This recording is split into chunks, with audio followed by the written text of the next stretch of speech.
यहाँ कितने वरिष्ठ वैष्णव उपस्थित हैं। ऐसे वैष्णव जिनकी कथा मैं केवल YouTube पे सुन रहा था, उनको आज प्रत्यक्ष देखने को मिल रहा है। अब राधेश्याम प्रभु तो आए भी नहीं है। व्यासपीठ से झूठ नहीं बोलूंगा, हमारे जीवन का एक दिन नहीं कटता जब हम राधेश्याम प्रभु को YouTube पे ना सुने।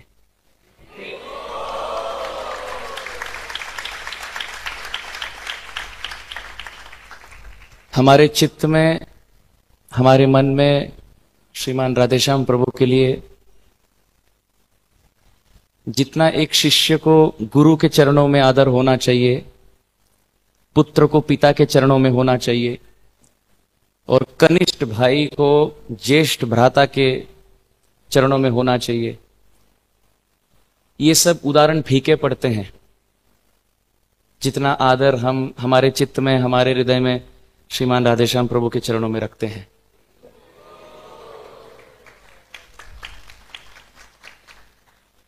वर्षानुवर्ष, सालों साल उनका जो उदाहरण रहा है, सूर्य के समान प्रज्वलित है। पूरा विश्व उनके साधना से, उनके ब्रह्मचर्य से, उनके हरि कथा से, उनकी सरलता से, निष्ठा हो तो सैनिक की तरह, निष्ठा हो तो सैनिक की तरह, और सरलता हो तो बालक की तरह। ये सब सद्गुण यदि एक महापुरुष में देखने मिले, वो हमारे श्रीमान राधेश्याम प्रभु हैं।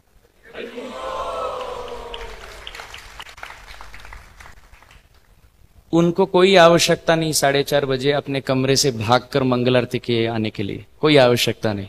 अगर वो कहें कि हाँ मैं थोड़ा विश्राम करना चाहता हूं, अथवा मीटिंग है, अथवा कोई कथा है, कोई कुछ नहीं कहेगा। परंतु जिस प्रकार एक प्रामाणिक नेता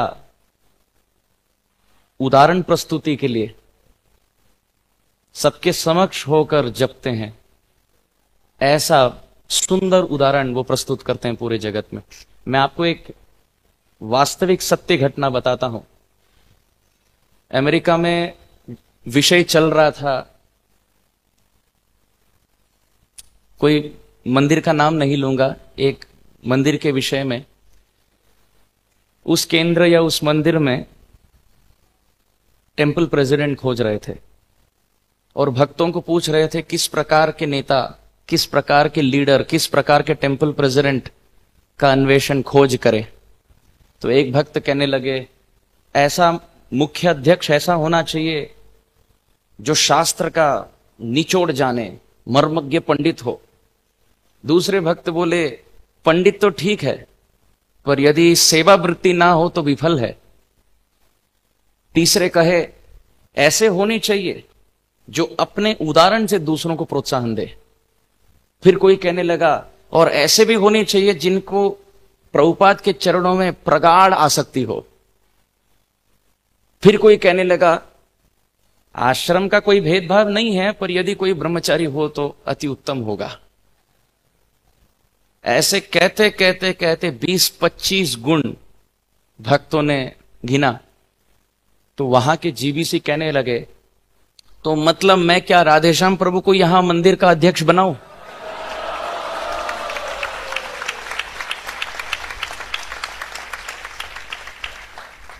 बेझिझक। और मैं सत्य बात कहता हूं, श्रीमान राधेश्याम प्रभु का वहां कोई संदर्भ नहीं था। अमेरिका कहीं तो कोई दिशा में है, कोई छोटा सा मंदिर है। उस चर्चा में जब 25 गुण भक्त ऐसे बैठकर गिन रहे थे, तो वहां की जीबीसी कहते हैं, तो क्या मैं पुणे के राधेश्याम प्रभु को यहां ले आऊं? और फिर वो जीबीसी नेत्र मूंद कर कहते हैं, ये सब सद्गुण यदि एक व्यक्ति में मैं केवल राधेश्याम प्रभु में देखा हूं। प्रभुपाद के शिष्य वहां के जीबीसी कहने लगे, मैं जितना बोलूं उतना कम है। यहां व्यासपीठ से कदापि झूठ नहीं बोलूंगा। हम जब प्रसाद पाने बैठते हैं तो पहले श्रीमान राधेश्याम प्रभु का क्लास प्रारंभ करते हैं। क्लास देखते देखते प्रसाद पाते हैं। प्रतिदिन। कई बार तो ऐसे भी होता है कि दंतमर्जन कर रहे हैं, स्नान क्रिया चल रहा है, तिलक और राधेश्याम प्रभु की कथा चल रही है।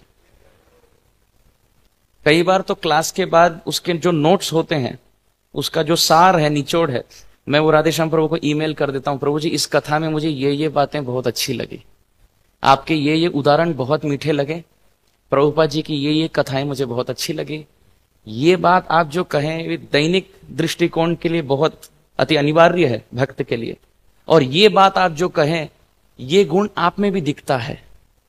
तो राधेश्याम प्रभु सब गुण के लिए टिक मार्क देंगे, पर जब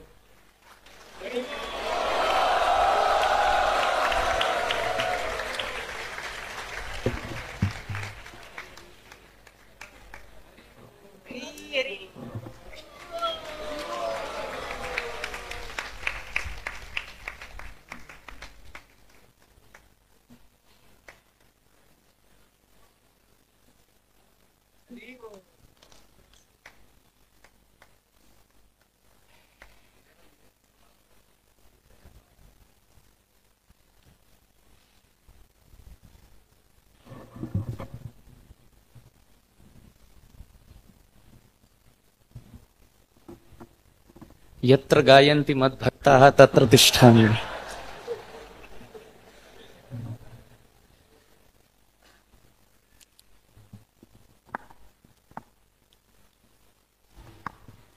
प्रभु जी का आदेश रहा कि भागवत प्रारंभ किया जाए।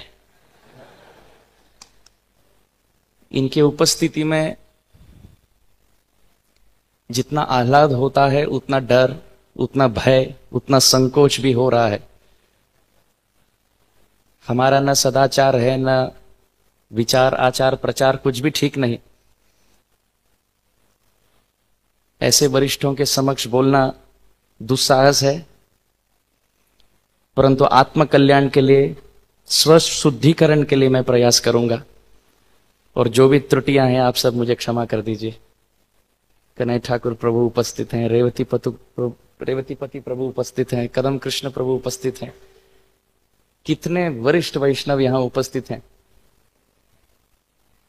हम कुछ भी नहीं जानते आप सबके समक्ष, हम कुछ बोल ही नहीं पाएंगे, हमारी योग्यता नहीं है, परंतु आप सब आशीर्वाद दीजिए। केवल आपके आशीर्वाद की अभिलाषा रख के हम प्रारंभ करेंगे आज। वांछा कल्पतरुभ्यश्च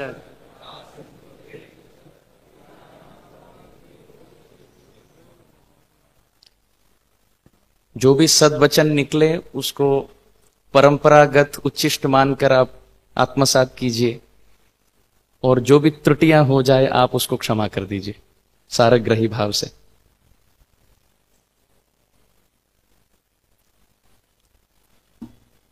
जिस प्रकार गंगा का जल गंगा को ही अर्पित किया जाता है, जो भी मैं प्रभु जी से सुना हूं उनके समक्ष उन्हीं के संतुष्टि के लिए मैं अर्पण करूंगा आज।